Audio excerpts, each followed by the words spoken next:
ஜனவரி 19 திங்கட்கிழமை. இருதயத்தின் கன்மலை.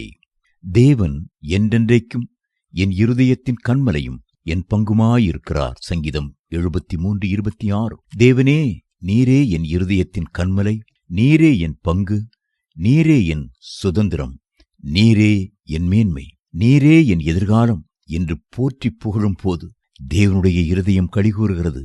ஆம், தேவன் நம்முடைய பங்கானவர். ஒருமுறை ஒரு ராஜா தன்னுடைய பிறந்த நாளை கொண்டாடின போது எல்லா போர் வீரர்களையும் அழைத்து, நீங்கள் என் அரண்மனைக்குள் சென்று உங்களுக்கு என்னென்ன தேவையோ அதையெல்லாம் எடுத்துக்கொள்ளலாம் என்று அனுமதி கொடுத்தார். உடனே ராஜாவைச் சூழ இருந்த அத்தனை போர் வீரர்களும் சேவகர்களும் அரண்மனையை நோக்கி பாய்ந்து சென்றார்கள். அங்கே இருந்த முத்துக்கள், வைரங்கள், வைடூரியங்கள், இன்னும் விலை மதிக்க முடியாத செல்வங்கள், பொன் ஆபரணங்கள் எல்லாவற்றையும் எடுத்து சென்று விட்டார்கள். கொஞ்ச நேரத்தில் அரண்மனையே காலியாகிவிட்டது.